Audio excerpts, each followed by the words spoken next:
Oh, yeah, was that the Month of Hell thing? The Doctor Who Alhambra Podcast. Oh! Real Doctor Who fans. Oh, no. Oh, I forgot about that. With real Doctor Who opinions. Yeah, because it's so bad. Hello, one and all, dear listeners, far and away.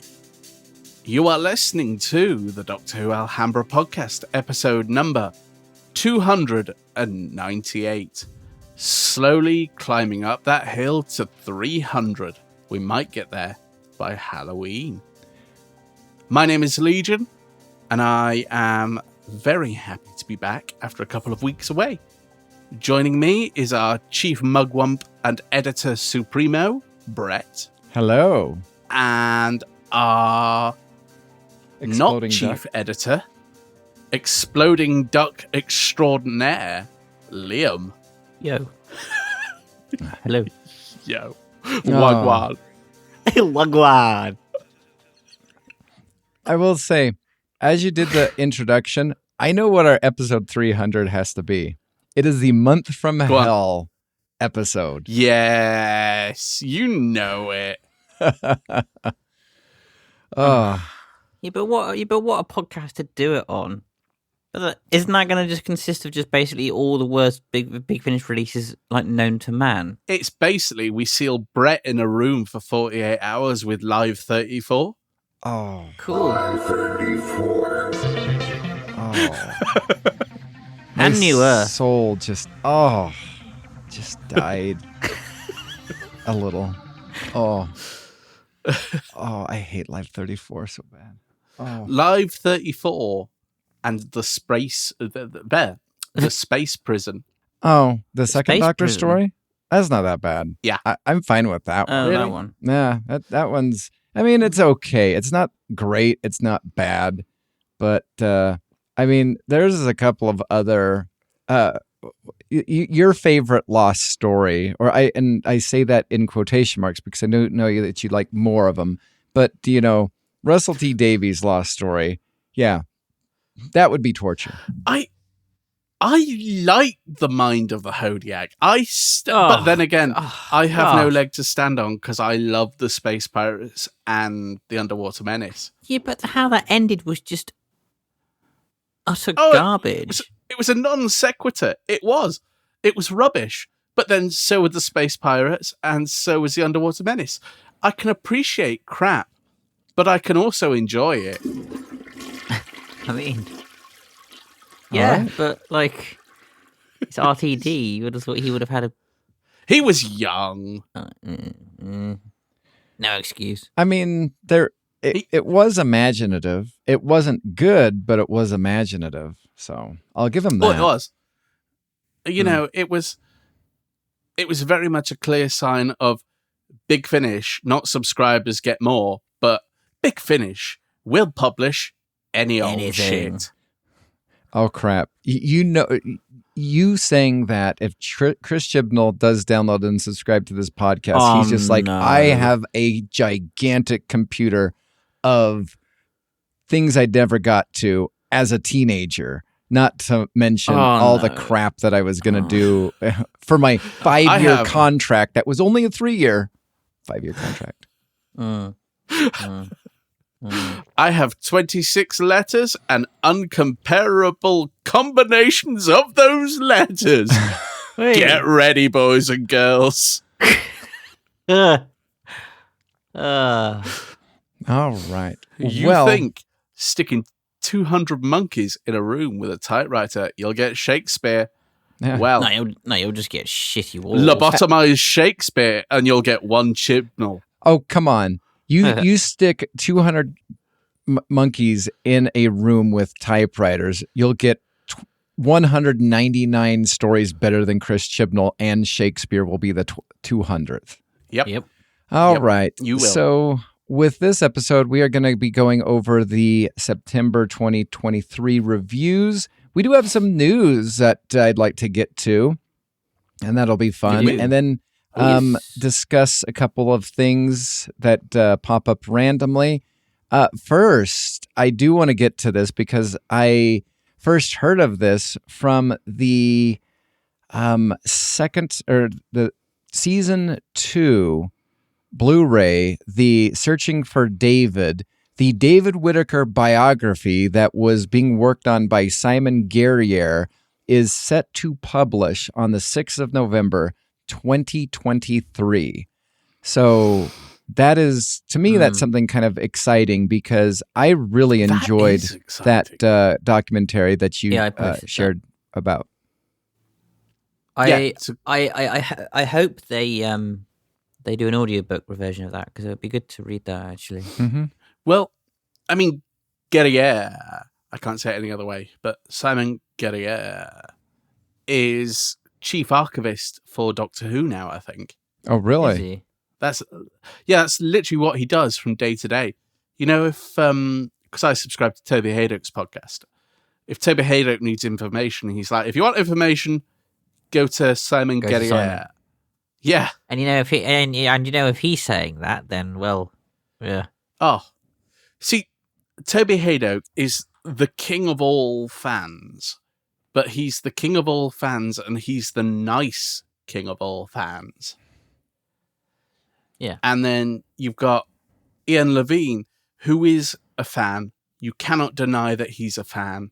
He's done so much for the show, but he's basically done it for that long that he has joined the dark side. Well, he's more or less like, you know, if you've ever seen the American TV movie, or not TV movie, just the movie, Grumpy Old Men, I think he's now like, you know, the Walter Matthau or Jack Lemmon character. You know, it's just doing it long enough, and now it's just curmudgeon. But he called, I don't know if you know about this, he called Johnny tasteless the other day on Facebook, which made me laugh out loud. He rang me and went, "Tasteless, the guy that wears Hawaiian shirts." I went, "Okay, fair enough. I didn't know he did, but because cheers for that bit of Johnny info. said that Delta and the Bannerman was crap on Ian Levine's one of the page. few things I agree with Johnny on. So yeah, oh wow, yeah. So like, I saw this argument earlier in the day, and it was basically how the grumpy old fans didn't like any of Flux, and anybody who said, well, actually, episode 2 and episode 4 were pretty good, just got ripped to shreds by septuagenarian Facebook keyboard warriors. And then actually, Johnny went, episode 4 was amazing, but yeah, Johnny went, crap. You do realise each era of her Doctor that show that we do a podcast about, Doctor Who. Yeah. Not to be confused with the 5 people that you kill in Middlesbrough. We just only do one of those occasionally. Yeah, no, it's not to be confused with the 5 people you kill in Middlesbrough. Oh, I was doing so well then. Yeah, congratulations. Slowed it down right at the end. And he was basically like, because I was reading this, he was like, "Oh, you do realise there are duds in all eras. You know, there's Edge of Destruction and Disagree. Yeah, disagree with that. I think he put the Crotons. No, he agree with that. he put Mask of Mandragora. Mandragora. Agree with that one. Edge of Destruction. Don't agree. There was Sensorites, which again I disagree with. Agree. Yeah, Delta and the Bannerman. Agree. Again, I disagree with. I quite like the Watch Companion. But Ian Levine just replied with, "I think your opinions are crass and tasteless." Well, yeah.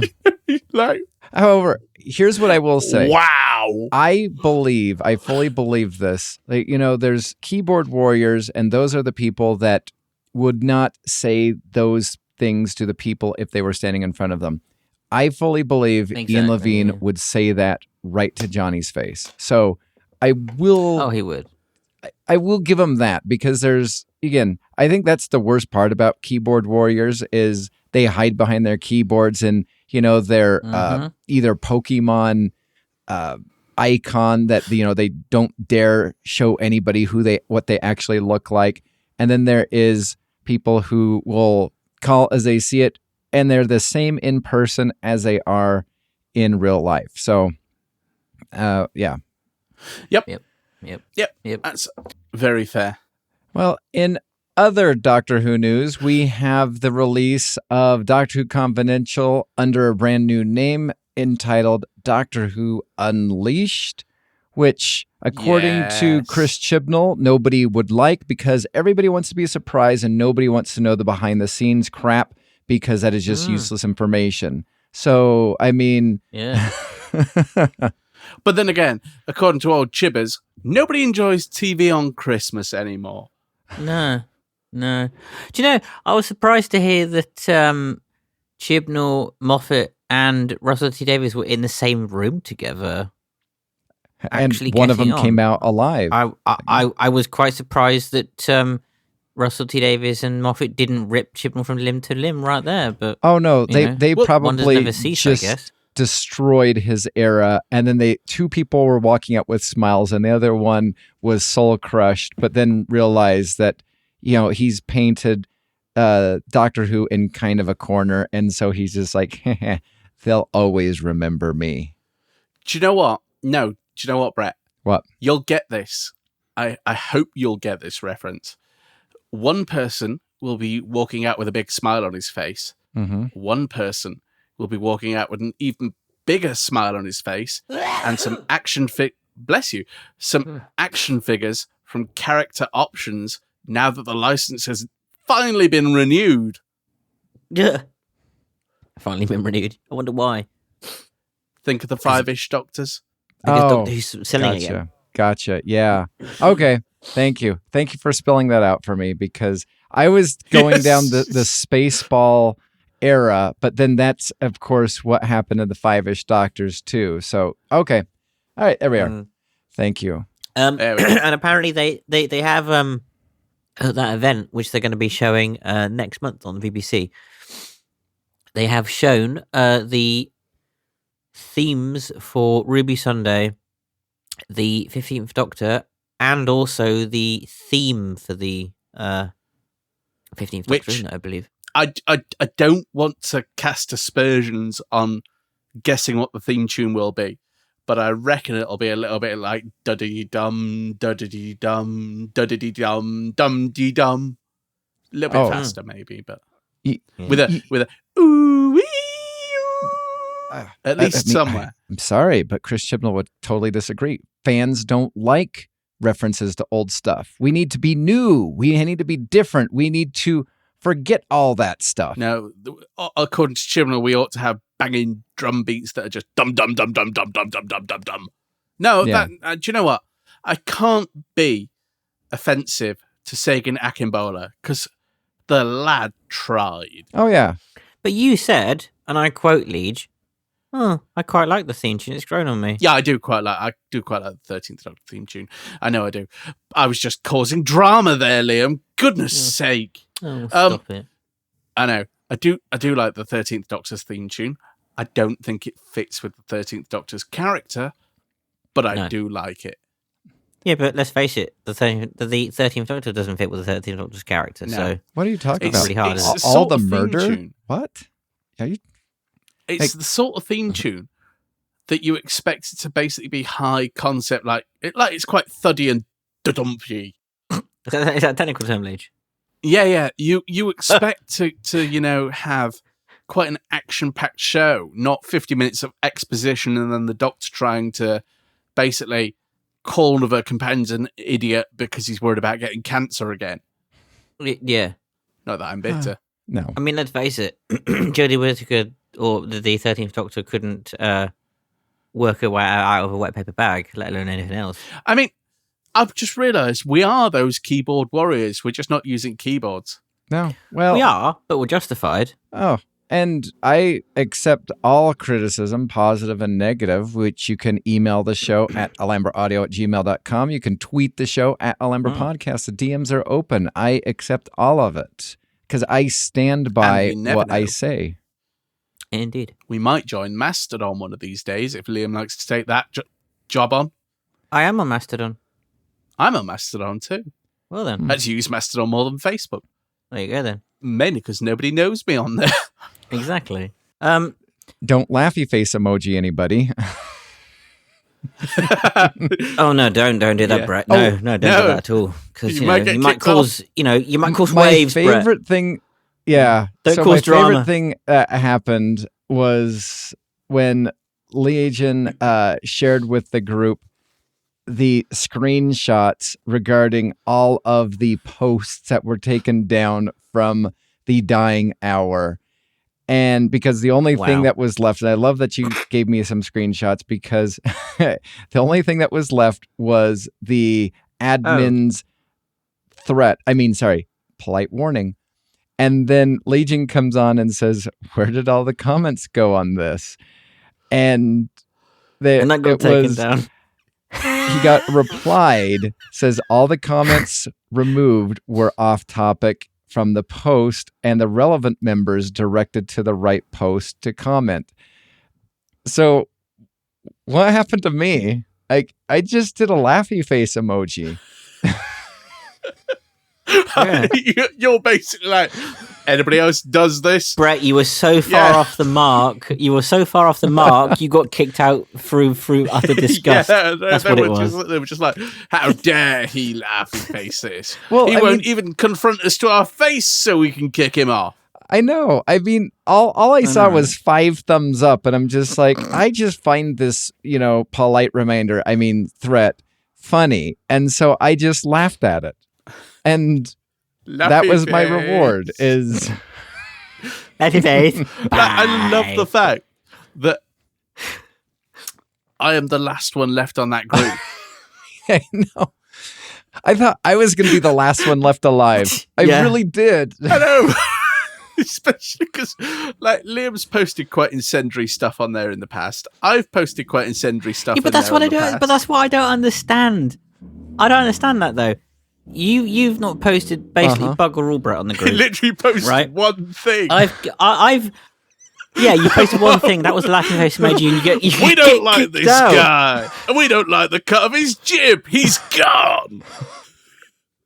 How dare he, laughy face? Let's face it.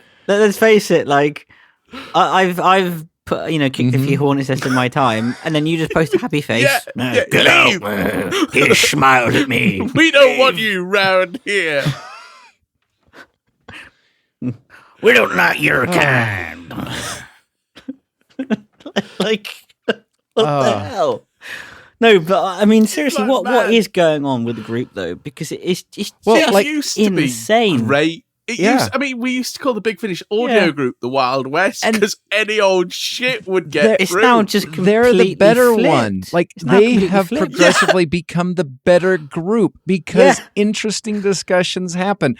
And like I told you, I'm half tempted to create a fake Facebook account under the name Donald Oppenheimer in reference to Liam.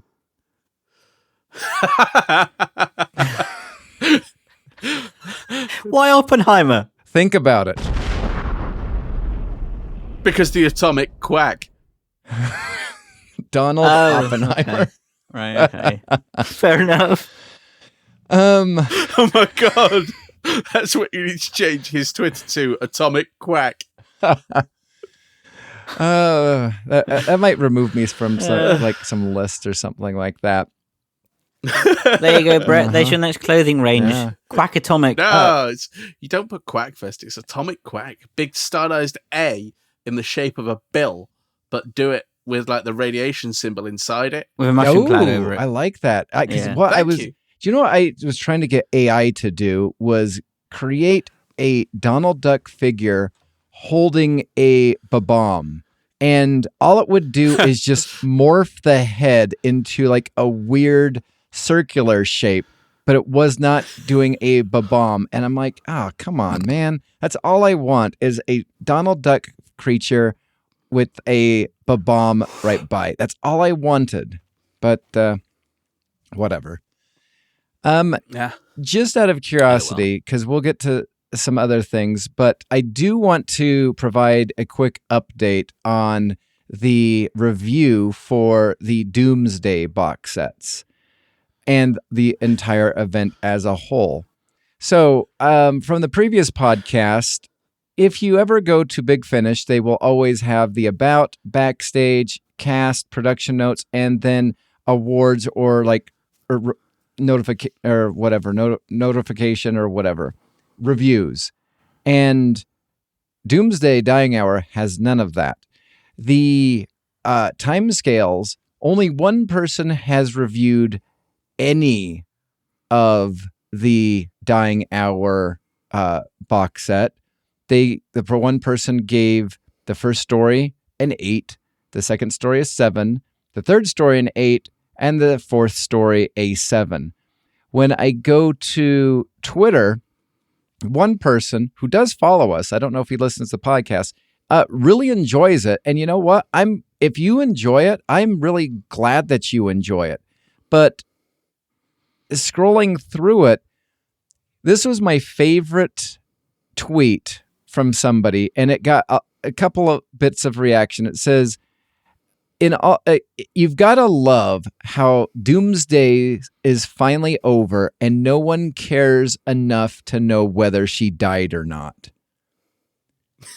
Like, that basically speaks volumes to the utter failure of this event. Now, if you liked it, good for you. Another person basically said that, the audio is actually better than the, BBC's trailer for Doomsday. And so, not to judge a trailer by the content, but I mean, end product. Exactly. But in all honesty, first off, how can you not? I mean, because that is it. And then hour 1, we all read the free snippet, and it was horrible. Yeah, we did.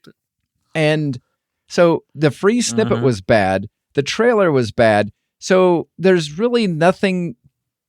Draw a conclusion. If you have to do 23 other things to figure out whether this is good, and the first 2 things that you were given for free is bad, you've already set yourself up for failure. So, if you like Doctor Who Doomsday, I'm glad. If you don't, good. I'm glad too. But I don't think there is a lot of people who thoroughly care about everything. In fact, what is it? Another person came in and said, I love calling out Doctor Who fans, misogynists, malfoamers, and haters of Doctor Who Doomsday. And I'm like, and the person does not have any traction to this whole thing. So if you're calling them out, like, it's not working. One of my favorite things that I saw about this was, hey, look, guys, there's a couple of hours relating to this storyline on a game. What game?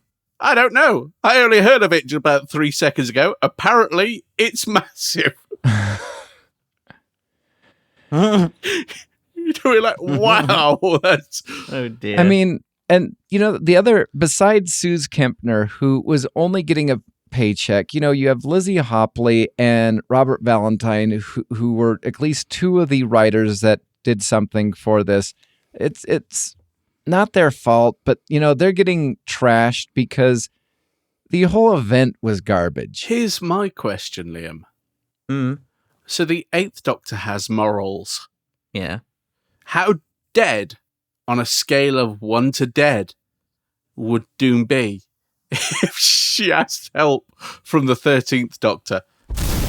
Well, I mean, it just depends.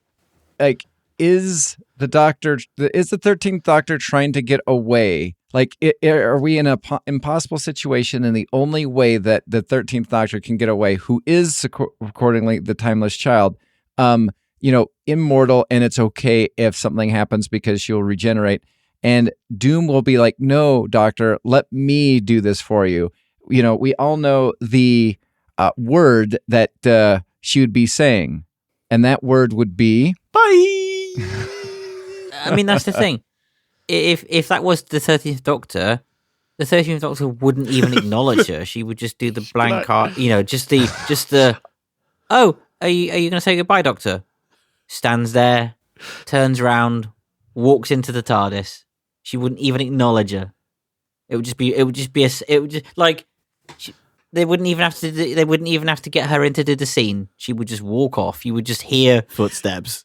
Like 13th Doctor walking in. That was neatly wrapped up. No death. Boom. Oh. Yeah, Doom would be near tears, and Oh, well. then suddenly all you would hear is the Doctor close the TARDIS door and just leave. No, what you hear is like Doom in tears, like a massive explosion, Doctor closing the door. You mean- And then, I quite like custard creams. Yeah. Or like, she gets upset because she's like, oh man, one of my suspenders snapped. Man, today's the worst day ever. Oh dear. I will say, and then I do like this. This is from Doctor Who News, so who shouts us out from time to time. And this is a review on the Extraction Point, and they said, I'm really not a great fan of these Doctor Who multi-part, multi-platform events fiction thing. There's too much baggage to try to explain in a review, and at the end of the day, I'm not sure who is engaged. And I like that because I was thinking about this once and future thing or the whole 60th anniversary. And I would be fine if Big Finish did kind of a event regarding the once and future. Like, again, this is kind of, or Big Finish or the BBC doing the 60th. But what I would prefer it be is it would need to be kind of somewhat, well, the once and future is stretched out, but it would have to be like a comic event where you have the main storyline and then you can have, tie-ins that aren't vital to the main storyline, but would be fun, like side missions or side things that occur. Similarly to the 60th anniversary for the BBC. I know that the Doctor Who magazine is doing a, comic strip leading up to the 60th, which is nice. But again, what they probably, if they really, really wanted to kind of get in on this whole thing, what they would do is air one episode, then the following week, release a comic book that is a tie-in. I mean, you could even get people who are not into comics to go buy that comic. Then release the next episode a week later, and then, do some sort of Big Finish audio thing, which is a tie-in, which is not mandatory, but just something extra. And then the following week, do the final 60th episode. That's how you would do a multimedia event focusing on some sort of celebration. That's what I think that they could do. And I think they would make a buttload of money, which is a scientific measurement term also. So. Oh yeah, A buttload. yeah. It's just a bad event, isn't it? Really. I mean, and the BBC haven't learned from Time Lord Victorious. I love at all, have they? the comparison to Time Lord Victorious, and I'm sure I saw it on the Doomsday feed, and I went, "Oh, so it's like Time Lord Victorious, only less coherent." Yeah. You're like, oof. Wow. All right. Do we have any other news that we want to get to before we move on to the reviews? Yes, Big Finish have put up another Thunderbirds comic strip release, and they've also put up a pre-order for Series 4 of Star Cops. Now, interestingly, can anyone sense a pattern emerging? It's going to be a multi-part story, but released over 6 months. Oh my god! Rather than one box almost set. like a monthly Return to form. release. Interesting. Yeah, I know, right? I mean, it's not Doctor Who, So, but- I found that. Now, am I right in saying It is a good series. Though, I get that? I mean, I've not genuinely, listened actually. to it. If you want a really good police, if you want a really good police procedural, Star Cops is your. So, is your Am thing. I right in saying with it's released monthly, but it's It is digital from January. February, March, April, May, June, July. Nope, that's more than 6. January, February, May. Yeah. June. Thank you. January, June. But Yeah, when it's all released, oh, that's my T-Rex tone. That means the ex-wife's texting me. When it's all released, that is when they're releasing the CDs. Well, I if don't so, that's how they know. did the Fourth I don't- Doctor adventures. And I'm fully on board with them doing that. I know the people with the physical media might be a little annoyed, but the joy of doing that is they do have downloadable access even if you bought the physical media. I don't understand why there's so much anger towards doing that model, because I know the people in physical media are like, well, I want to listen to it on CD. Well, you can. You'll just have to wait for the whole thing to get done with. They didn't mention anything about the CD releases coming out, actually in the article. So I don't know. I kind of assumed when they put up the article originally that they were going to just do what they're doing with Once and Future, and just send them out as single disc releases. So I want to bring this up because I like what you brought up regarding the whole news, connecting it to some sort of monthly adventure, monthly range type of a thing. And I'm going to go back to a post or a message that I put in our chat and I totally ignored because I wanted to bring it up here, not on the chat. So I said within our group that there is one range that I said that I was going to listen to this month, and I've decided to nope out of it. And I know you wanted me to name it, and I will name it right here. And it is not 100% nope out, but I have my rationale for it. And that is the Gallifrey War Room box set. No. I am noping out of it until... No. Yep, I am. I am noping out of it until we are done with the fourth box set. Because here's my problem and annoyance. It has been almost over a year since the last Gallifrey War Room 1 was released. Over a year. And I'm sitting there staring at it. I know I listened to it because I still had it on the app. And I'm like, what happened in this? It's obviously listened because like the little tag that's, notes that I've like completed it or whatnot is gone. So it is completed listening. But I could not for the life of me remember any of the stories. And it brought me back to thinking about the Stranded, where it took a long time to get that figured out. We're complaining to the coda being a year later after the whole Once and Future, but I'm fine with that because we're kind of getting a monthly release for at least 7-ish months before we go on, holiday for about a year and a month. And then I was thinking back to the reviews that you were doing with the unit, what is it? The Volprene box set or whatever. It's done. It took 4 years to get done, but it is now done. I am more interested in possibly listening to the unit box set because it's all 4 box sets are done. I now no longer have to wait 4 years to have the entirety done. And I'm tired of Big Finish doing this. Again, this is something that was brought up earlier regarding the first Doctor and the second Doctor, which you did ask Big Finish and kind of got a interesting feedback from. I'm tired of them. Just a second. I'm still talking about this, so you're gonna have to pause. Let the man have his rant. So what I want is I am only going to invest currently in series where I know what they're going to be doing and the time frame makes sense.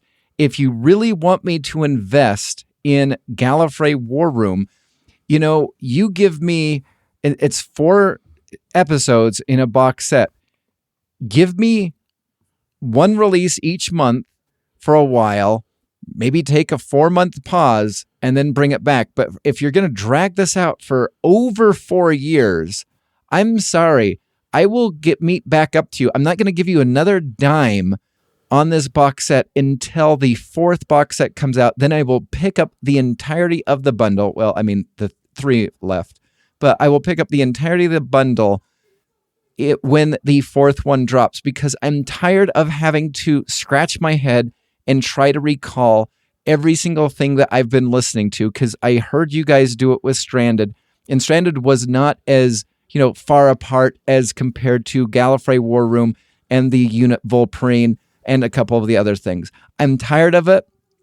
I want no part of giving Big Finish any cent of mine if they are going to stretch this out for a 4-year period. It is not worth my time to either. And again, what I could do, yes, I could go back and re-listen to it because it will be a good story. So I understand that side of the entirety of the thing.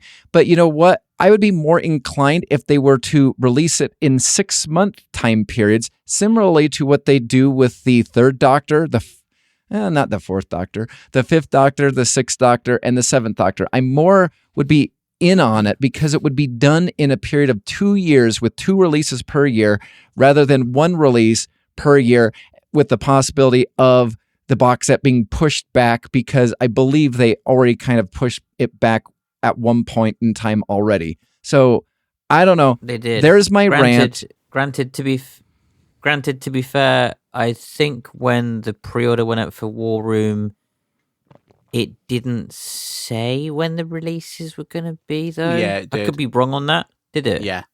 It said February, February, and February. We're in September now. But yeah, they've changed some other releases recently, and they're doing it very stealthily at the moment. They've changed the War Master from December to November, which, okay, that's sliding it up. Okay, I didn't know that. And they've moved the 7th Doctor Last Day from November to December. Oh, no. God damn it. Yeah, I don't understand their rationale to take a year to do one Gallifrey box set. No, it's not even like you can use Lala Ward as an excuse, because she's not even in it. However, the only pro I will say for that, though, is one box set a year. Honestly, since the Time War era of Gallifrey, there hasn't been not that there was a bad box set of Gallifrey really anyway, but I feel the releases of Gallifrey and the stories have been consistently good. Like, I've binged the box sets when they've come out, and they've all been of really good quality. So, but then you're left wanting, and then the box set comes out a year and a half later, and they're like, "Hey, do you remember this?"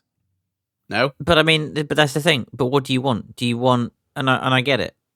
And I'm the same, because I want to. I find out what happens next in Gallifrey, and I've got to wait an entire bloody year to get box set 3. But it's what do you want? Do you want a decent story, or do you want average to subpar releases that possibly I want them to do what they've done with Tom Baker, which is pre-stack releases and then release the box sets, because look at what they do with Eccleston. Mm-hmm. Like or loathe his range, consistently, we have had 9th Doctor stories, 1 a month, for the past near enough 3 years now. Did you want to read my response? Did you want to read the response that I got from Big Finish, by the way? So are we done with my thing? I don't have any more to add. Apart from I told him I've not listened to it since Gallifrey Time War 2, and I thought Liam was going to unfriend me.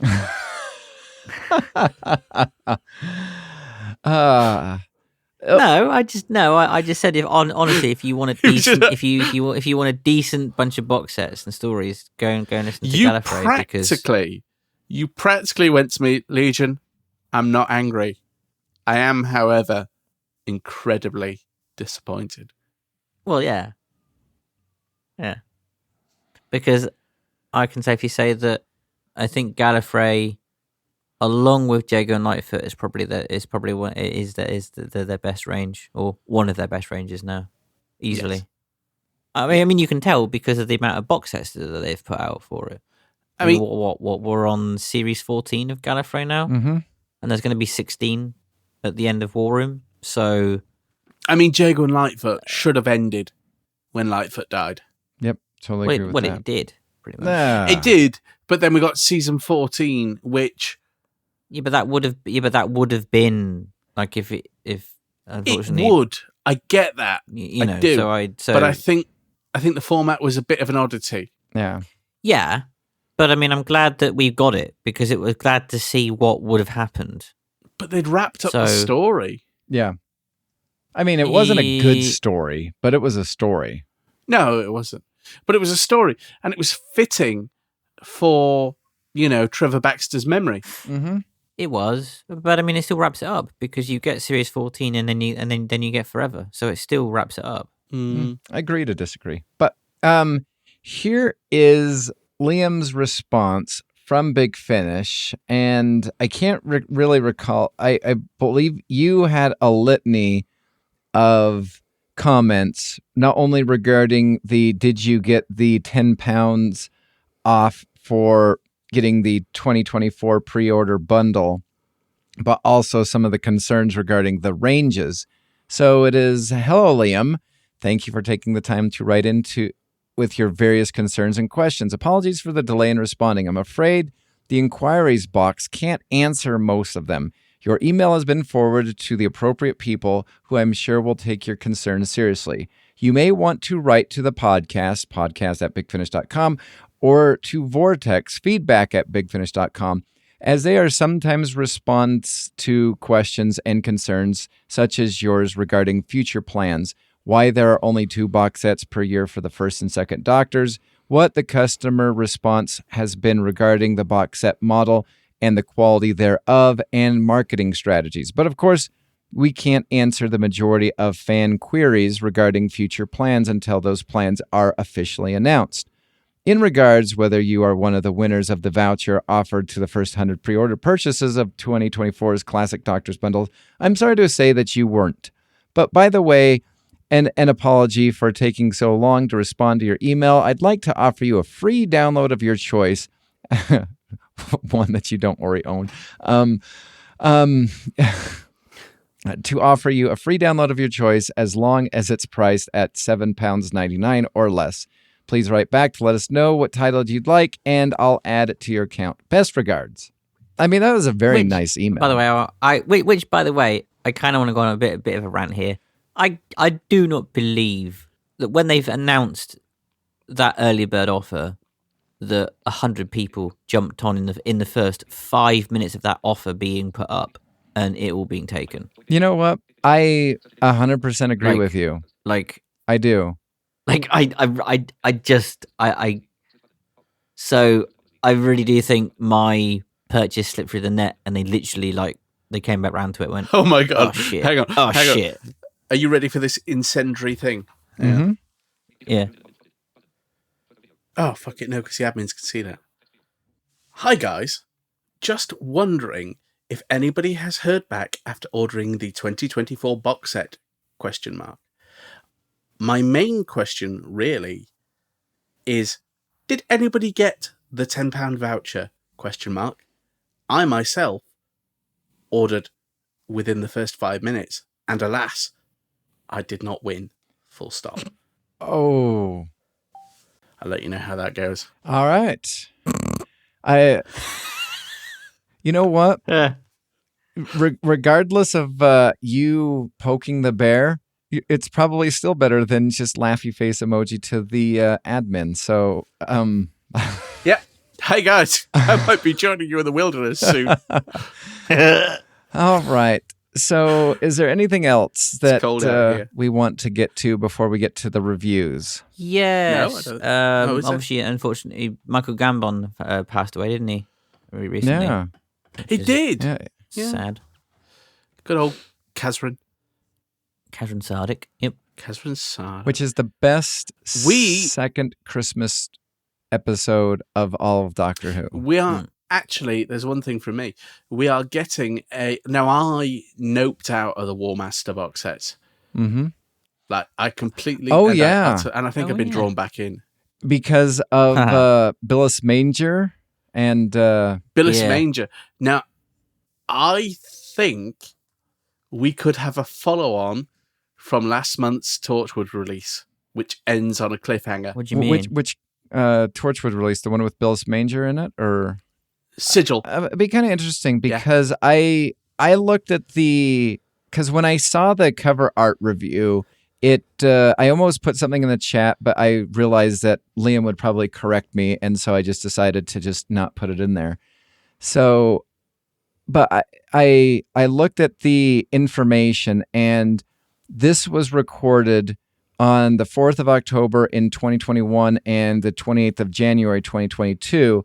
And the vigil was recorded, I believe, in around February, March of this year. So I'm not sure that is, unless they had master plans, no pun intended with the master, unless they had plans, it preset, I'm not sure you are going to get that going forward, because as I just look at this, can I just say, I know I wasn't here for the last podcast, but Sigil, what a good ending. I mean, if you'd like to, you can review it, because I know Liam at the time had just only listened to 3 seconds of it, and he didn't have any reviews. So No, I listened to about half an hour of it. I didn't get to the end. So would you like to do the Sigil review right now? Yeah. Okay. Happily. So I listened to this yesterday. It's very fresh in my mind. And I love a Billis Manger story, because Billis is... he's just a devious, evil, not evil kind of guy. Evil character, yeah. Yeah, but he's not evil in the common sense of evil. He just likes balance to things, and he doesn't like things that upset the balance of time. He is basically the human embodiment of time, and if something gets cocked up, old Billis Manger turns up and kicks ass and chews bubblegum in a very camp, elderly way. Yep. And just sorts it. And it's basically... It starts off as one thing where you think this girl's being haunted by something, and Billis is the key. And just the payoff... I thought it was really dull up until about the 50th minute. I stuck with it because I like Billis. I knew there was going to be a plot twist, and there was. And it's like Billis is just so cool, calm, and calculated through all of it. And the character that we think is being haunted is basically getting more and more paranoid, and more it's just classic Billis Manger being an evil, evil little bastard.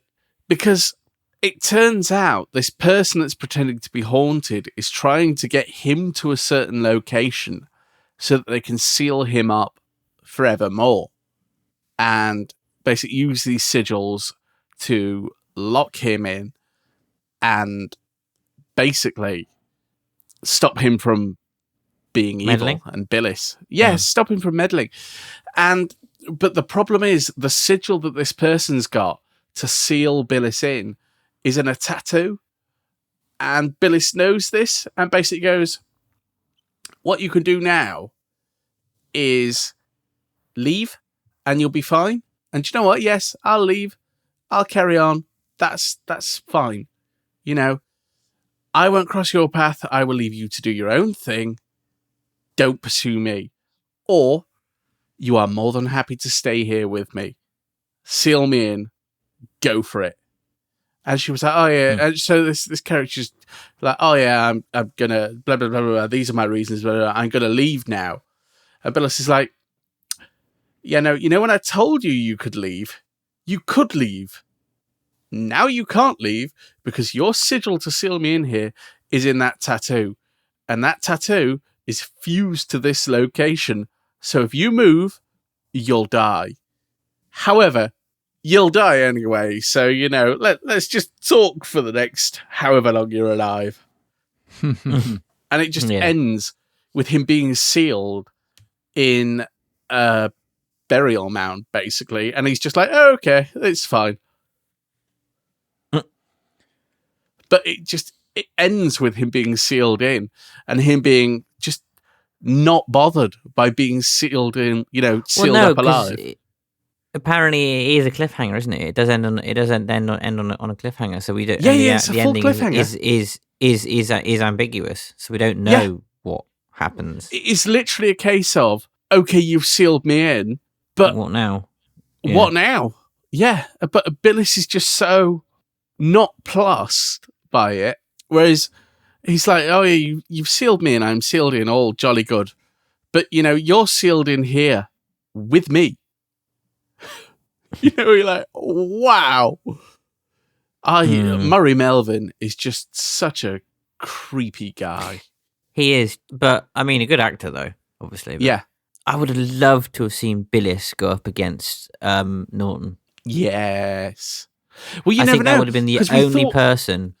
I think that would have been the only person who could have actually won against. Well, we thought Sigil was his last release. Well, it was, and that's what I was going to put in the chat and realize that Liam would probably correct me.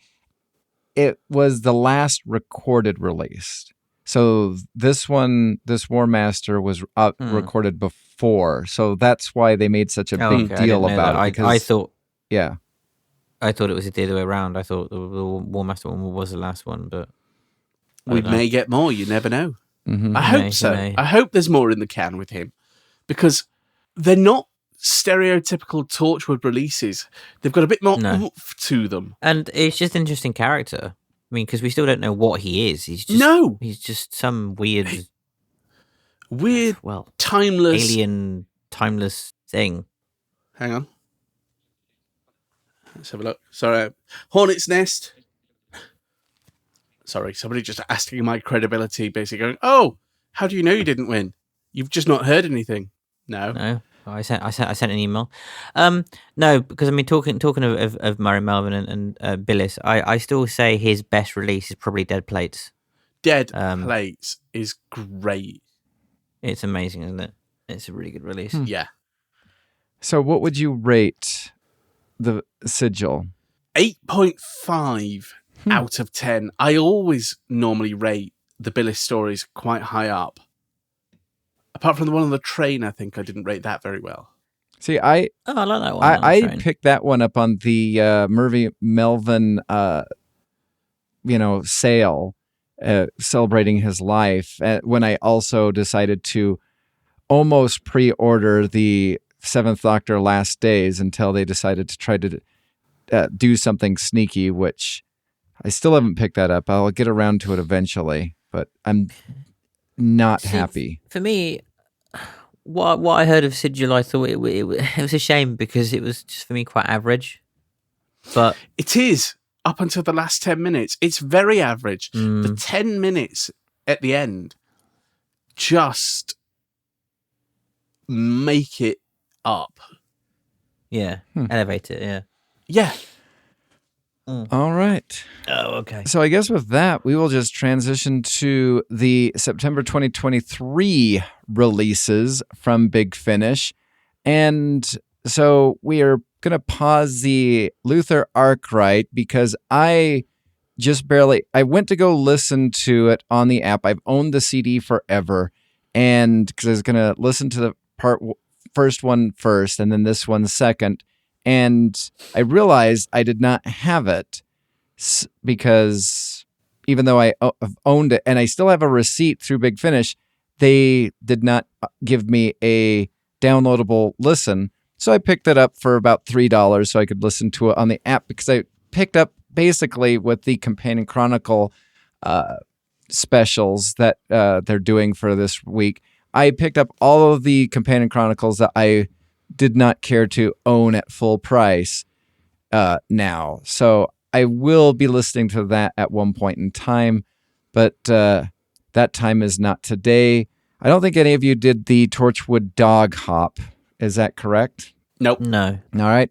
So let's go to Liam's last track review of Rose Tyler Dimension Canon 3 Trapped. Basically ends with Rose being pointed the way to Donna Noble. Basically. You know, the hard part about this is, and here I'd like you to get your thoughts regarding this, is it was always going to go that way. And we brought up the whole War Master type thing, and you could say to some extent the War Doctor.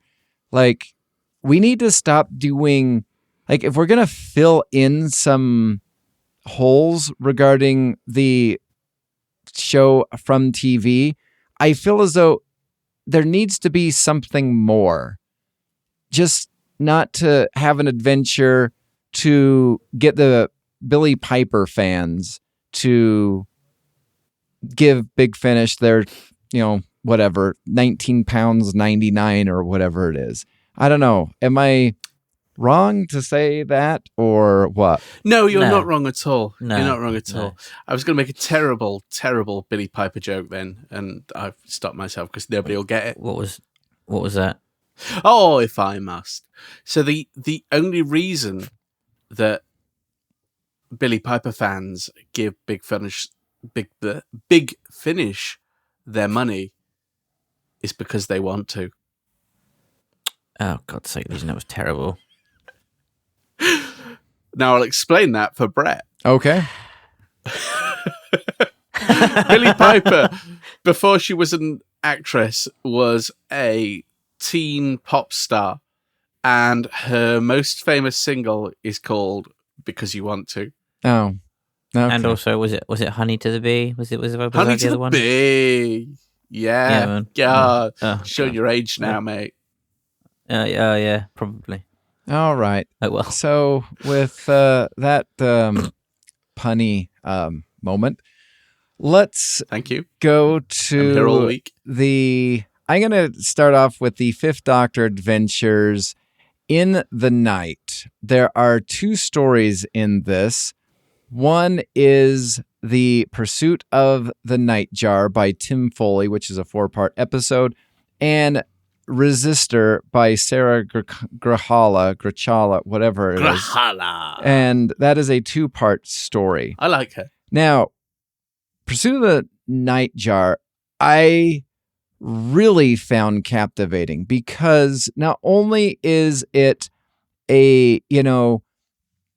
have somebody who is bringing some medicine to help a civilization. He's also being pursued by somebody so he's in the ship called the Nightjar, and he's being pursued by his nemesis in a ship called the Nemesis, which I kind of think it's fun.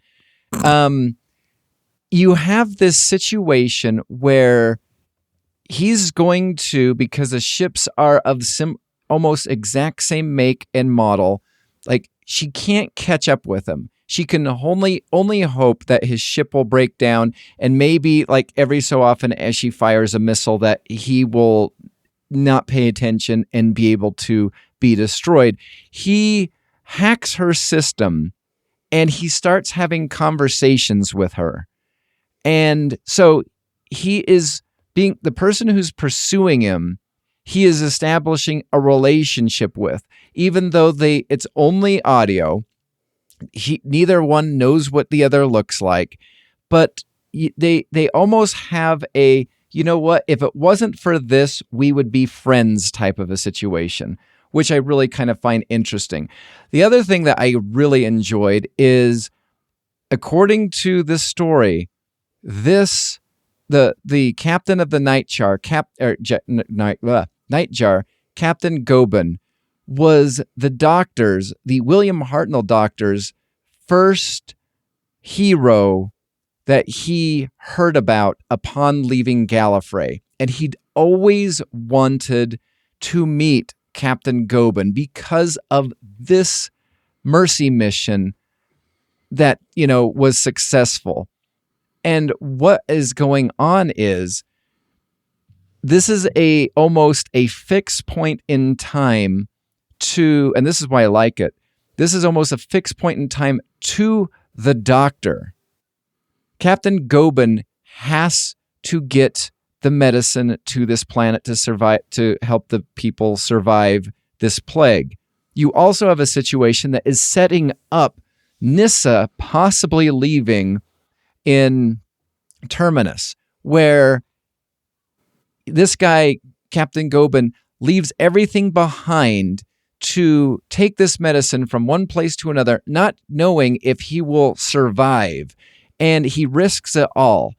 She also oddly criticizes him because they show a picture of his or she finds a picture of his family, and she's like, how could you leave this wife and 3 kids to go on this mission that you may not ever come back with? This is reckless. And I kind of like it also because this is younger Nyssa, and we know older Nyssa eventually does the same exact thing. So I kind of like that kind of gets like, a new set of eyes with the whole situation. Now, as the fixed point in time is into it, you have the Captain Gobin gets killed into the mission. I believe the cliffhanger for episode 1 is his death, which basically now you're set up with a situation of the return of the Rocket Men, where, Stephen has to be his own savior. And so I'm like, oh, so I know exactly what's going to happen. The Doctor is going to have to be, and the Doctor even says, I guess I have to be this Captain Gobin and, fake a death and whatnot, because this thing has to happen. He is my hero. This is my first non-Gallifreyan hero. This has to happen. It is a fantastic story. I don't want to spoil the end on how it does, but it is a beautiful story. There's only one line that irks me at all, and it is a line done by Tegan. But besides that, also I will tell you, Tegan is very optimistic in this story, which I found really odd. I noticed that from the first episode. I've listened to part of the first episode, and you're like, Tegan's being really nice in this. What's up? I mean, this isn't the Tegan we know and love. Yeah. Here's a question. Where does this whole nightjar thing come from? Because I swear that's not the first time I've heard of a spaceship being called the nightjar. Or the spaceship nightjar you're thinking of is an audio game. It is, but I mean, there's got to be a reason for why, spaceships, get called the nightjar. Like, there's got to be another. So more he does. Pop culture or the captain tells his nemesis the meaning behind the nightjar, and it's basically, I can't remember what word for word, but essentially what it is it is a person doing something that everything is against them. Even to their nemesis, they are doing something in their eyes which is worth a great risk, even to their their own detriment or death. And so there's I didn't get it perfectly, but that's kind of what nightjar means. And so, I mean, that's the only thing I can tell you. Okay. So, but I truly love Pursue the Nightjar, and I would give it easily a 9.5. I think it has massive re-listen value. I think it is. There's so many layers to think about regarding this whole adventure. And again, I was so worried that we were going to have a Return to the Rocketmen type of a situation. They set it up, and they did not, which was really good. And interestingly, there is a episode that had this, like, this was being made at one point in time when Once in Future was being made. And one of the episodes in Once in Future, it was, what was it? It was no, not Once in Future. It was, there's an episode, it was the World War II episode in the Fourth Doctor Adventures that both you two really liked, where, it was the Butterfly Club that was kind of going back in time and messing around. Part of the Pursuit of the Nightjar, the villains are time-traveling spectators who just want to watch and observe their hero, which is similarly to the World War II story, just a fascinating situation, because all these people wanted to do is be there, see the moment in which it happened, and yet they were kind of what caused the death of their hero. And again, just as fascinating. Absolutely love it. Wow. I started it, and I do need to finish it, because the sound design sounds phenomenal. Oh, yeah. Yeah. Resistor by Sarah Grahala. This, remember back in the day with the main range or monthly adventure where once a year there'd be 4 solo stories? This should have been one of those 4 solo stories that was only 1 episode long, because this was 2 parts and it was way too long for 2 parts.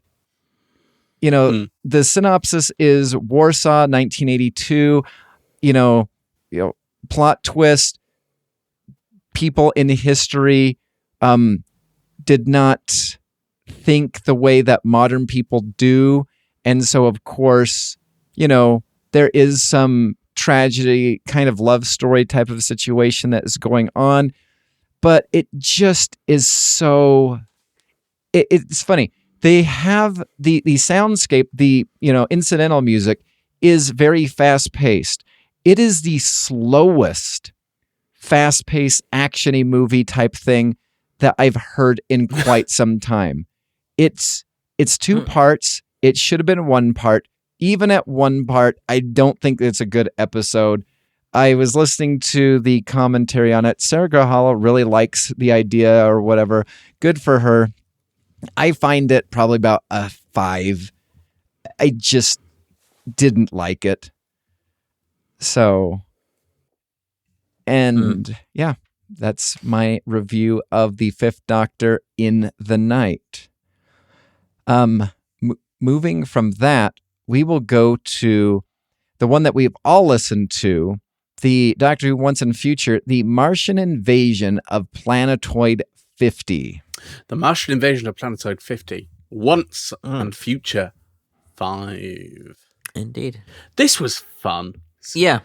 I needed to give this a re-listen, but I'm glad I did, because I really didn't appreciate it the first time through. But yeah, it's fun. It's just a good sort of fun romp, and I like the pairing of the Paternoster gang with the 10th Doctor, and also, Missy and the 10th Doctor's kind of banter.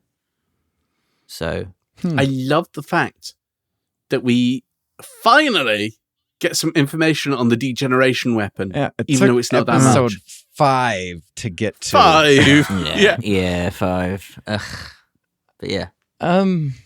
So I too listened to You this. didn't like this, did you? I listened to this yesterday and I didn't like it. And so I just decided to, this morning before the podcast, re-listen to it again. I'm glad that you were able to find better, like a more appreciation for this episode on the second listen. The second time I listened to this episode just confirmed all of my original thoughts. I don't agree that the 10th Doctor and the Paternoster gang work well with each other. I found, again, there is way too many characters. I think that is the hardest part with the Once and Future, is juggling all of, and to go back to the recent one that we did with the 6th Doctor, we had Madame Christina or whatever. I just didn't work. And again, my favorite of the gang is Jenny, and she's hypnotized by Missy. And I really, for the most part, for all the way up to the first, the first showdown between the 10th Doctor and Missy, this episode was for me personally a 3 or a 4. I did not like any of it.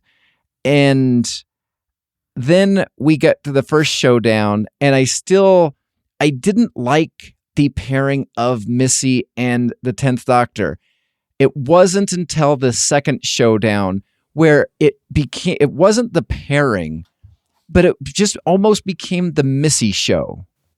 And then I listened to the, behind the scenes, and David Tennant was talking about how it was hard because they recorded this remotely. It was hard to do this with Michelle Gomez because she would go off script and do her own thing often. Yeah. And he's just like, it was hard to figure out because they were doing it remotely when his lines were to kick back in.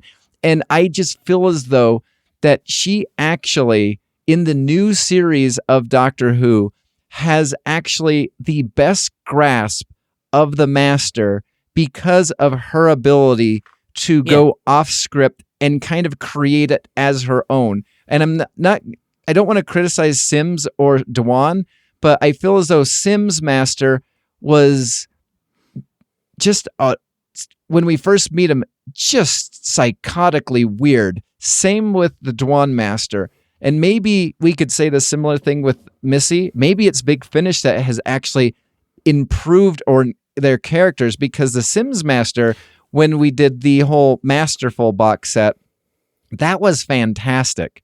His portrayal of his master improved through Big Finish. So maybe the Dewan Master could be improved.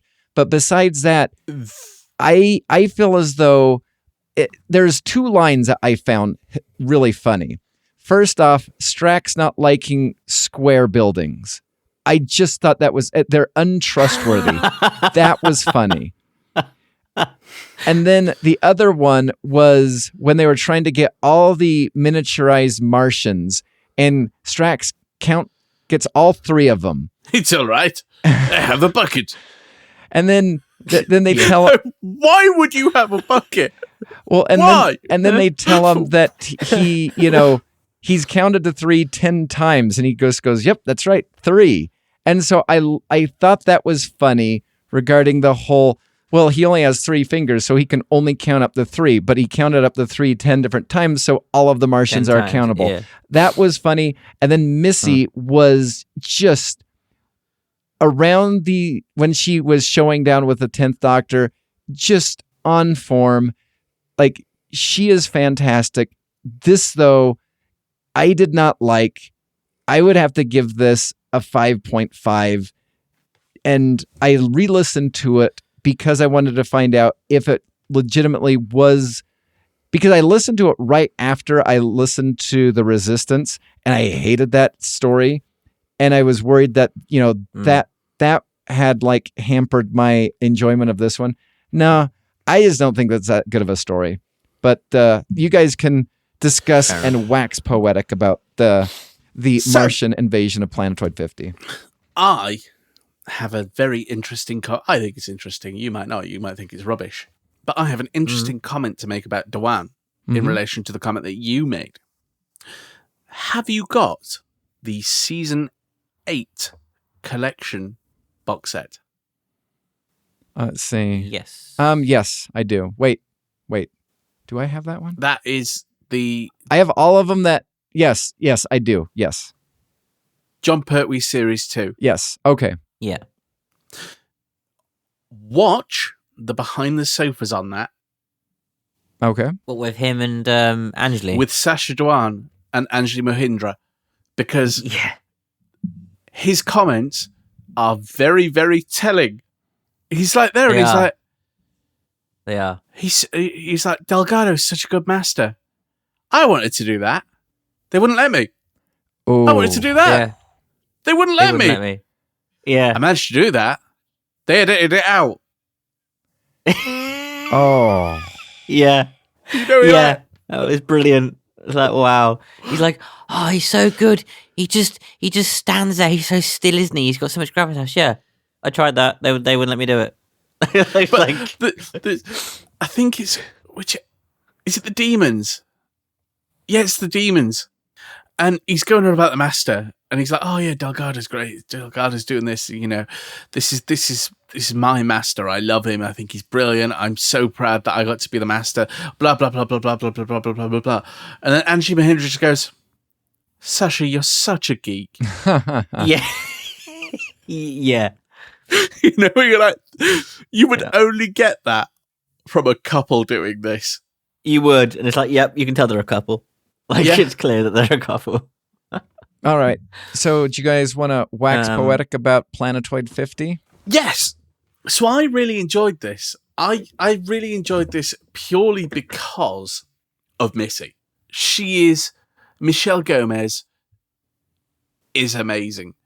I think She is, the yeah. pseudo companion for the 10th Doctor was just so pointless. Oh, Like, yeah. even halfway through, when the Doctor's like, do you need to vocalize your diary entries? It's a diary. Nobody else is meant to be reading it. Yeah. Yeah. Like, you know, you're No, like, I mean, yeah, she was pointless, but I still quite liked her, though. I still quite liked it. I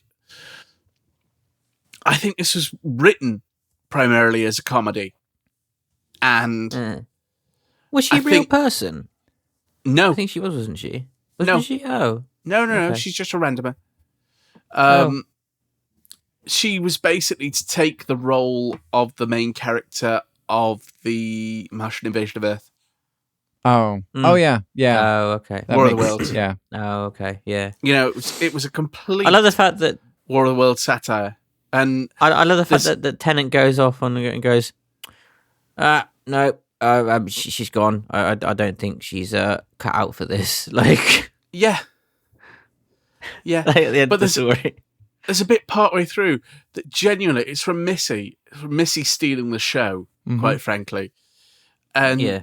she's on about, oh yeah, you know, I set this up, and you know, I was going through my beard twirling, mustache twirling phase, so I bred into them that they wouldn't have an allergy against the common cold. Yeah. Well, because Yeah. she said that was But like it's a like, lame why ending would to you a do story. that? Yeah. Yeah. And he was just like, well, you did this because he's just like, I was bored. And you just get so irate. It's hilarious. Yeah. And she was like, but I didn't even do this. You can't blame me. This wasn't me. What do you mean it wasn't you? Well, it was... Well, It yeah, was what's me. you? So I have a couple of questions. So, And yeah. And interestingly as well, what I quite like, sorry, Brett, was the fact that you find out that the Master's also been hit by this weapon as well. Yeah, Yeah. that's interesting. That is interesting. And the fact that Missy goes, oh yeah, you know, it was meant to stabilize me. It wasn't meant to throw me forward. well, and Yeah. Sorry about that. the interesting thing about that Yeah. is when she was talking at the very end to the Doctor, I imagined just before she goes into her TARDIS that she was holding on to the stab wound injury that the Sims Master gave her at the very end of what is it, season 10? Yeah. That's what I was. Dr. Falls. Yeah, that's what I was like envisioning, that, you know, she was still mortally wounded by that. I don't know. Maybe I could be completely wrong. I don't know. But I do think it's interesting that with this situation, there could be a chance that the Dwan Master could actually be salvaged. Maybe he was, you know, like, for example, on screen, the Colin Baker type of a master, and now we've gotten an actual authentic Sixth Doctor on audio. Maybe Big Finish can fix his character, because that was the, you know, quote unquote JNT type of a character that Chibnall did in that direction. I don't know. I thought that was interesting. We'll Yeah. find out Yeah. Indeed. one day. One day. I mean, it's not been confirmed, and the stories might not be written, but one day. One day. Yeah. So I have a couple of questions. So in the first episode of Once and Future, the Fourth Doctor goes into Osgood's flat and finds that she has faces that he's never seen before. However, he gets this body, and this is a new face to him. And so, did she not like this face? Is that the reason why? Like, I was kind of scratching my head at that. Because I mean, well, that's kind of confusing because she's got the scarf, and she even says in the first story, "Oh my god, it's one with this," in the scarf. So, doesn't she even wear the scarf? Yes. Or like she's kind of got something that's Fourth Doctor-ish. So that line doesn't make sense to me. Yeah. Really, it's a bit odd. Well, it's a bit out of place. And then the interesting thing I'm going to be interested to see. Mm-hmm. I'm going to be interested to see if the Fourth Doctor matches up with the Eighth Doctor in the Union, which I know I'm going on a tangent now. Oh, Susan. But I really cool. love the fact that Liam was griping to us on WhatsApp about Susan not being in anything. Well, it's a disgrace, blah, blah, blah, blah, blah, blah, blah, blah, blah, blah, blah. I'm really, really annoyed at this. The Union. Old Susan. Yeah. Yeah, but like we haven't got Seasons of War Part 2. Well, no. Wait, just 1 second. Only Liam could turn something good and positive for what he has been wanting for a while into a mopey event. Yeah, but we don't have that. Thanks. Classic melodious mallard. Fuck off. Yeah, I know. I hear you want to kill me. I'm not having that as my Twitter name. You can piss right melodious off. mallard. Let's see. Maybe I could have Liam on the icon as Gizmo Duck holding a bomb. Maybe. I don't know. Holding a what? Anyway. Bomb. It's a bomb from Mario. Yeah. Anyway, here's another question I have. So with the degeneration, so the Doctor is capable of not only, so we know, and it's been confirmed multiple times, that he regenerates into the clothing that he has. He regenerates into clothing that he is, at this point in time, yet to have ever worn, with a sonic screwdriver that is yet to be invented. And then the interesting thing that popped in my mind is as he's degenerating, the sonic screwdriver appears and disappears with him. Like, it's just weird. It's just nuts. Isn't it just? Yeah. It's like the clothes. Oh, I miss this clothes. Oh, I like this suit. This is a cool suit. I can't wait to wear this. In what world does he regenerate and the clothes as well? The Chibnall era. Yeah. I mean, again, it does not detract from my enjoyment of the story at all. So, but I think the weirdness does need to be brought up, especially because I liked the whole Lady Christina thing where it was told that because you're human, you're not going to remember these things in about 48 hours. But then it took till episode 4 for that to be related to. And it was kind of hinted at, sort of, kind of with the reporter, but not really. It was almost like she agreed not to run the story, and then she might forget about it. And she's like, yeah, I'm kind of fine with kind of forgetting about that. And so it wasn't, it's one of those things that popped up to make sense of a couple of things, especially from the first episode with Kate Stewart and Sarah Jane Smith, but has never really popped back up again. But it makes sense. Until now. It makes sense. Yeah. But then even in episode, and this was what I was re-listening to our review of episode 2, because I was kind of like, I'm wondering like which ones I like and which one I don't like. Because I know I like number 1 and 3, and I've been kind of like on a couple of the other ones.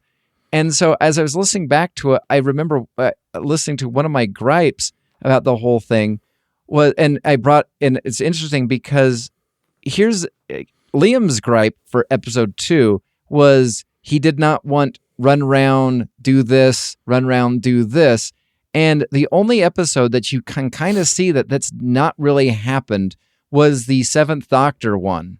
Like with all the other ones, it is just running around, doing something, trying to find a clue. And it took this one to find our actual big time clue. And I'm worried that at the end of this, we're going to be like, well, besides it being kind of an anniversary thing, what was the point? That's now my concern. Yeah. Like, I hope they wrap it up in episode 7 and Kota is just a nice little fun wrap-up side story that you don't need to listen to. I mean, we all know it's not going to be that. No. Well, that's going to suck because we've got to wait a year and a bloody month for the bloody end. And it's an hour-long Now you know CD. how Brett feels about Gallifrey. Yeah, but the difference is there's more to Gallifrey than this. So, well, I mean, you know what? It's true. If Gallifrey, again, if Gallifrey would have more than one box set per year like this is at least 7 monthly stories. Like Gallifrey is almost 1 4-box. Almost a monthly range. Yeah. Almost monthly range. If they could just move up the Gallifrey timeline, I'd be fine with it. But I'm not waiting 4 years to kind of remember each story because, again, by next year, Gallifrey War Room 1 will be even harder to remember. Then when Gallifrey War Room 4 comes out, Gallifrey War Room 1 will be even harder to remember. So I'm just going to sit it all out. And then when War Room 4 comes in, then that's when I'll come in and give it my listen and full review. Yeah, but do you know what you can look forward to by the end of War Room? What? Another 4 box sets? No. Well, yes, potentially. Yeah. But the recasting of Rassilon yet again. Oh, yeah. That's going to happen. It's where we get like Tom Ellis and they're like, yeah, you thought Richard Armitage was sexy Rassilon. Hold his beer. Sexier Rassilon. Yeah. All right. What would you guys rate Once and Future Martian Invasion of Planetoid 50? 7.5? I'd say, yeah. Do you know what? I'm exactly on level pegging with you there, mate. 7.5. Okay, wait. All right. Just 1 second. I do have to now nitpick you, Legion, because you said in the previous podcast that Planetoid 50 is your favorite one. 7.5. You rated another one a little bit higher. So I've done a Humphrey, haven't I? Yeah, you did. Yeah. Oh no. Well, I'm just having an existential crisis now. Right. Oh, that's why you're going grey. Okay. No, I've been going grey for years. Now I'm really self-conscious. Thank you, Liam. It's all right. Anytime. Yeah, I said this is very much up there as one of my favourites, didn't I?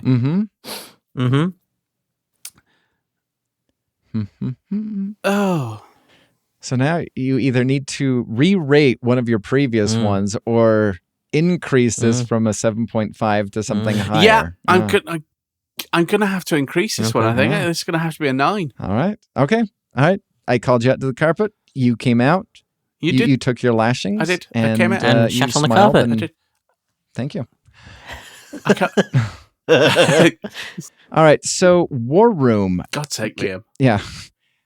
So Gallifrey War Room 2 maneuvers. We have 4 stories, and this is kind of interesting because I think there's a couple of new names, at least new names to me, doing this. We have collaborators by Catherine Armitage. We have Remnants by Georgia Cook, Transference by Theo Threadway, and Ambition's Debt by Catherine Armitage. I've heard of Catherine Armitage, but none of the others. Yeah, I'm going to do some No, I research think they while are new. Liam is To Google. discussing. No, I think they are new from what I can tell. Remind me of the. Oh no, We no, can't. The this box set starts off with a planet that is basically been cut off by the time winds, but they're integral to the planet, and only these priests know the way through the time winds. So TARDIS travel is really difficult. Of course, the Daleks can't get to it either. And there's a resource on the planet which is called Bolt, which is this water / energy source, I guess, that is discovered to be like really powerful and put into Time Lord weaponry to basically up the staser capability. But it's also like the lifeblood of the planet. So the Time Lords want to basically requisition all of the Bolt, and of course, but if they do, they're going to destroy the planet. And the Prince of the Planet makes a deal with both sides. So the Time Lords, which is led by Leela and the General, also the Resistance, who is led by Narvin, and yeah, that has consequences. And turns out that in the end, because the prince feels that neither side can be trusted, he basically asks protection from the Daleks. In the end, story 2 and story 3. What was story? Can you read into some for story 2? Story 2 is a distress call from Gallifrey outpost brings General Rasmus and Veclan into contact with a weapon of the Time Lords from both sides. Trapped young Time Lord Krista fights for her life against a relentless foe. Yeah, it's basically this random sort of station, and this young Time Lord from the Academy, basically. And there's a berserker on board. Ooh. And it's basically them having to get onto the station to infiltrate to basically retrieve her. You find out later on that Cresta is actually the cousin of Narvin. It was the general's cousin. So he's got like a real, obviously, vested interest in saving her, basically. Sorry, no, not cousin, niece. It's the general's niece. So that happens, and they retrieve her, and then she comes back and starts to sort of work for the war room for Gallifrey from then on. And all the while, Leela is... there's this weird... how to explain it? There's a weird dimension thing that this Time Lord has, and she's using it to communicate with Narvin basically, called the Amex. And eventually Narvin has to come back to Gallifrey because there was a plan, which you find out later on, was enacted by the cousin of Narvin and her brother to nick this technology that basically gives soldiers access to the Matrix wherever and whenever they are.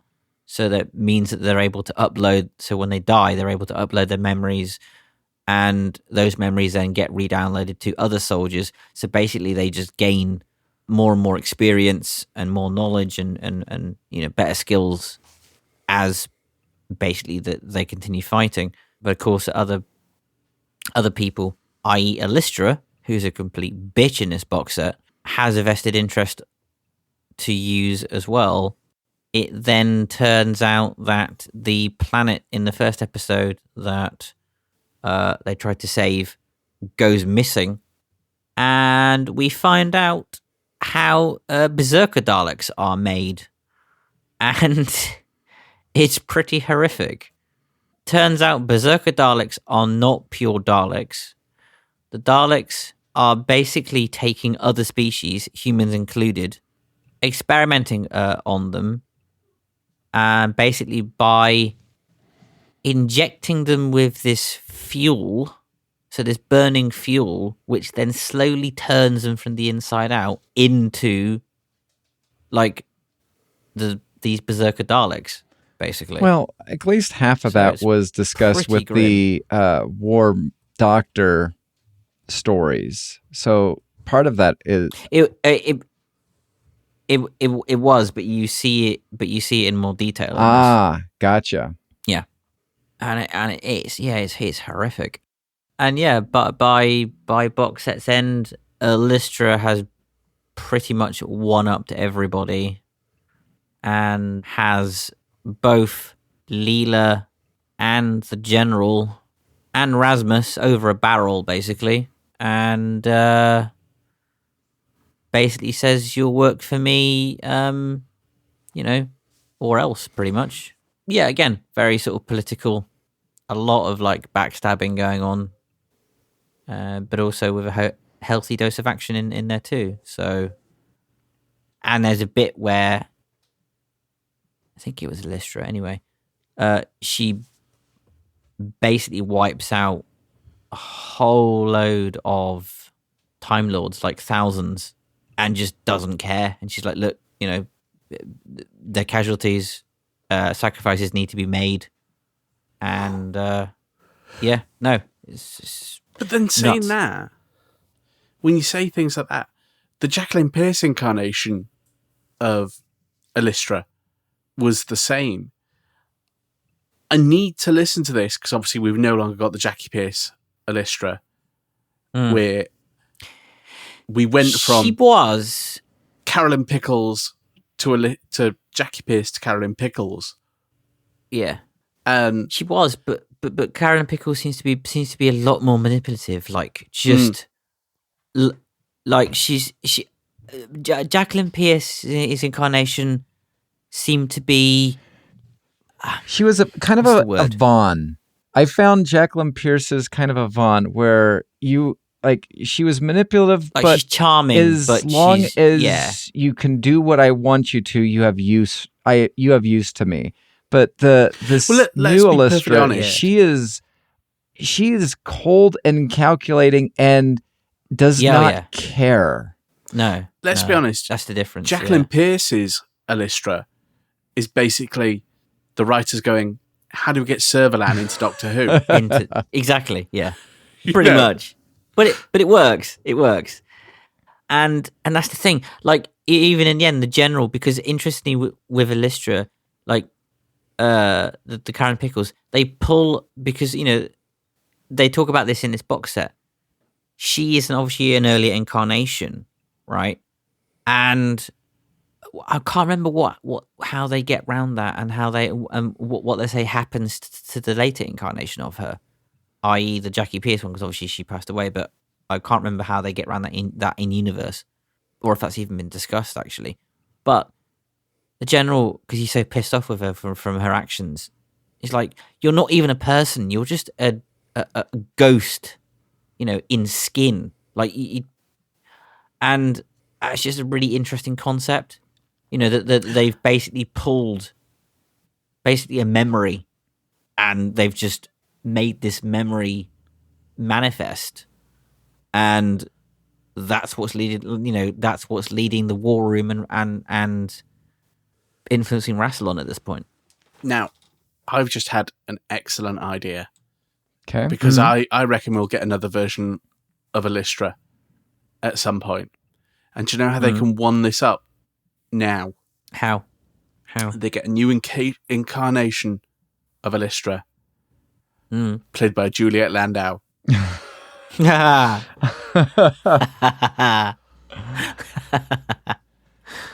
mean, Yeah.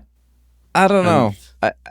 I'm not sure what else she's been in, but I know when she was Romana 3, she was very wooden.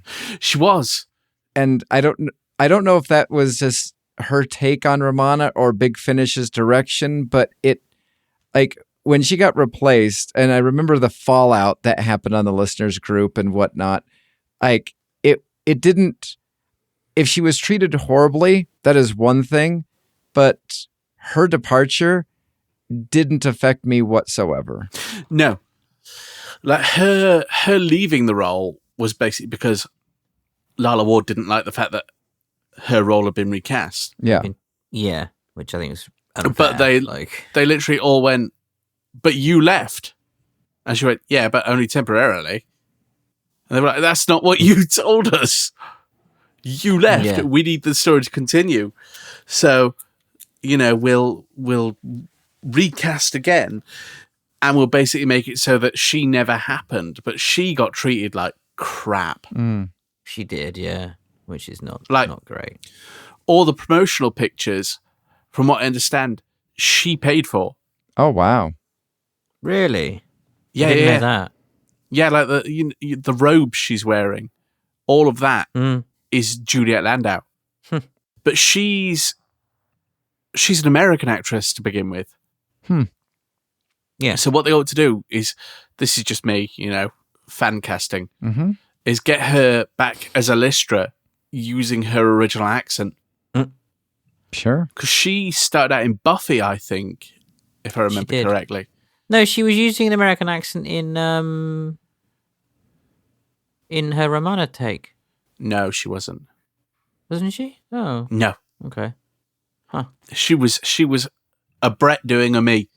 I see. I don't know what you're talking about, Legion. I talk exactly like you. Do you know who you sound like there? Not even close to my what's his face? The computer from 2001. Oh. Yeah. Was it Rock? I don't know. Rod. Yeah. Well, it was, the funny thing was in one of my failed attempts at doing a solo podcast, I was doing a Liam impression, and I ended up being doing an Australian impression. I'm crikey, mate. I'm just not good at impressions. So, yeah, I think Gallifrey is going in interesting directions, and I did listen to some of the extras, and they have said that they know where they're taking some characters. Oh, and also, Narvin absolutely loses his shit in the last episode of Gallifrey, so he's definitely on the warpath, which will be interesting to see. So cool. All right, what would you rate Gallifrey Time War 2? Oh, well, War Room 2? Yeah. Yeah, easily a good 10 out of 10. Wow. Just one second. I think I got something in my ear. Just one second. Let me just... Okay. All right. All right. Because it sounded like you said 10 out of 10. Like, Liam doesn't like most anything. He always finds one... Liam doesn't like most people. Let alone things. And now you've just been added to Liam's list. I've been on that list for years. Yeah, you're always on the list. You're always on Liam's list. It just depends on where you are in the order of who's next. So yeah, no, it just depends on what day it is. Okay. Get it right, guys. You move up and down the hit list depending on the tide. Yeah. All right. Yep. And I don't care where I I'm am nothing because if not consistent. Because judging where consistently fickle. Yeah. I'm fine being where I could be at the top of Liam's list. It's an inconvenience for him to get me. So I'm merely alive out of inconvenience. So and you know what? I will take that. He could kill me, but it's inconvenient for him to do so. He'd then have to learn how to edit. Hey, when I worked at a grocery store, I was not fired because I was the only person in the entire store that knew how to do something. Like the store manager hated me, and because I was the only one that knew how to do certain things, that's what kept me employed. All right. Well, I guess with that, we will conclude this podcast. I guess just looking forward at, let's just take a look forward in the month for the remainder of 2023. my word, I hated saying those words right there because I still struggle with 2023, and it's going to be 2024 by the time we blink our eyes. So, Do you want to get me higher up on your hit lists? Both of you. no, you can, whatever you'd like to do. I don't care. On the day of recording, which is the 1st of October, it is 85 days until Christmas. I'm fine with that. You're. There's only one person who hates that holiday, and you're not, and that's not me. So Listen, no. It's two, actually. It's you and me. It's Legion Well, I love and Christmas. myself. You don't. No, I used to hate it, but I've got kids now. I've got no choice. I suppose, yeah. all right. So for It's only going to be a couple of weeks before I crack out Elf. For the month of October Oh, baby. 2023, we are looking at the release of the Third Doctor Adventures, Intelligence for War, Torchwood Odyssey, Ooh. Doctor Who Once and Future, Time Lord Immemorial, Doctor Who Once and Future, The Union, The Passinus Gang, Trespassers 1, Rogues Gallery, and Liam's favorite release for the month of October, The Omega Factor, The House That Wasn't Haunted, which will be listened to. Like it's going to be the release that I can't find on my computer, which will be why Liam can't record it or review it. In November of this year, I just barely picked this one up, the Eighth Doctor Adventures Audacity, because I'm very intrigued by the Revenge of the Cybermen making their return. We have the War Master, South African Cybermen. yeah, the Rogue Which Encounters, isn't it, Briggs? the Doctor Who I've heard the trailer. Chronicles, the 10th Doctor, the Defenders of Earth, Torchwood, Whodunit, a murder mystery, and the Doctor Who audio novel, which this might be the first one I might consider listening to because the Doctor Who audio novel is the Box of Terror featuring Omega with Sarah Jane and the Fourth Doctor, and also Sarah Jane and the Third Doctor. This is very And intriguing. it sounds really interesting. And then the Doctor Chronicles, the 11th Doctor, Broken Hearts, is also coming out. Then December, we have Doctor Who, the 7th Doctor Adventures, The Last Day 1, the 8th Doctor Adventure in Bleak Midwinter. Ronnie Takes on the World, The Revenge of Wormwood, which is interesting because I don't think Liam ever got around to reviewing Ronnie Takes on the World, the first one. Then we have the Doctor Who Chronicles, the 11th Doctor, Everywhere and Anywhere, which looks like the companion for the 11th Doctor got partially cyberized.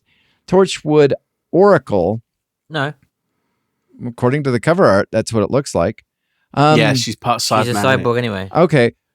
Guess how many of them I've listened to? I'll give you a hint. Rhymes with Blero. None. And then... Oh!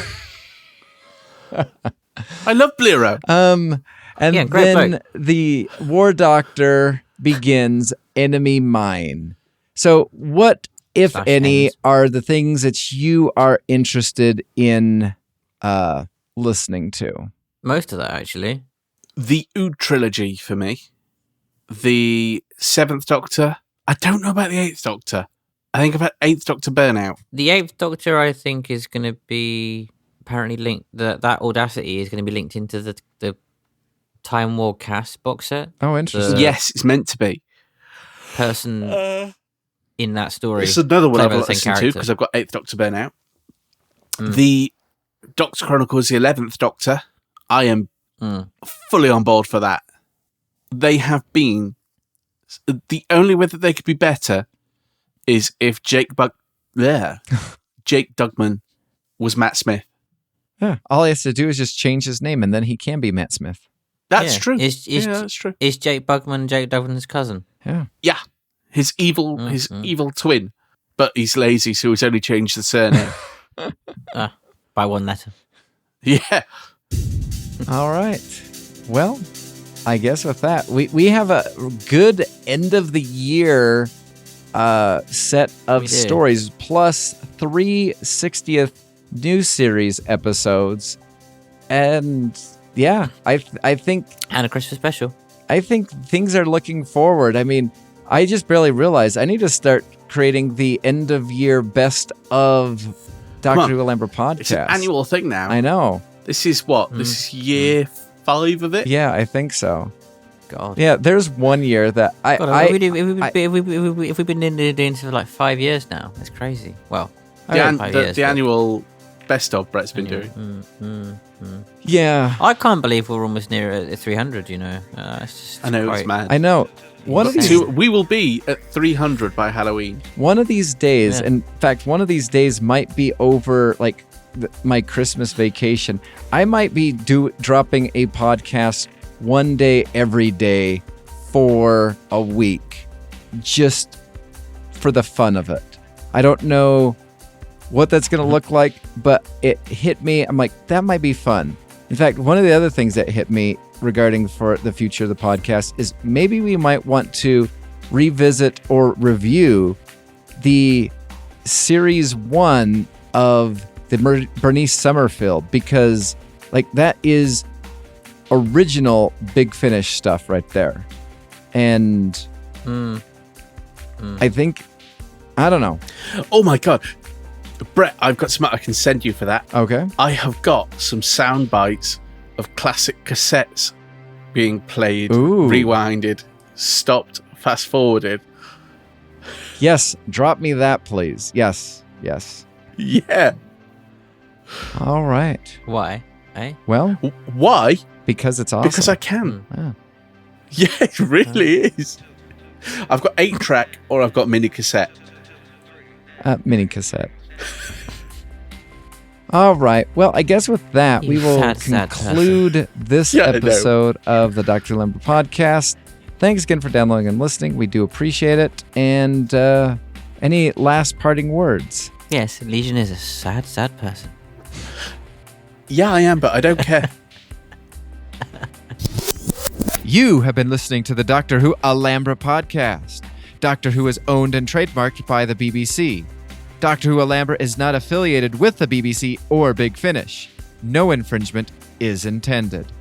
Visit our website at alhambrapodcast.weebly.com or email the show at alhambraaudio@gmail.com. Tweet us at Alhambra Podcast. That is ALHAMBRA podcast. Thank you. Is that your best Vincent Price impression? Oh, it's my really shit Vincent Price I was because it was fucking awful, Legion. I know. Good, because I'm glad that you even detected that it was Vincent Price, because I'm like, it almost sounded like kind of Dr. Evil, kind of. It's our frickin' podcast from hell. There you go. I'd put frickin' in there, you know, it's Dr. Evil. I don't do good impressions. Yeah, but I don't do good impressions, but I do impressions poorly. Yeah, that's me. I used to do a good Harry H. Corbett, but I can't do that anymore. Why? Steptoe. Harold Steptoe. Was that was he Matthew Corbett's dad? No, I don't think so. Sooty. No, I don't think he had kids. No? No. Oh, okay. But he had a very sort of independent voice. It's sort of like my terrible Terrence Dicks. I don't know. But at least I can tell that's Terrence Dicks, unlike Vincent Price. It's slightly less lispy than the Terrence Dicks ones, and he's sort of very much like this. And he's like, "You dirty old man." Yeah. Yeah. It used to be a lot better than that, and then my voice got puberty. I was a late developer. Right. All right. On with the show. Hello, one and all, dear listeners at home and away. Terrible start that again. Terrible soap. I've literally got the theme tune going through my head. Oh, God's sake, Legion. I know. It's normally you that needs to do more than one take. I'm rusty. Right.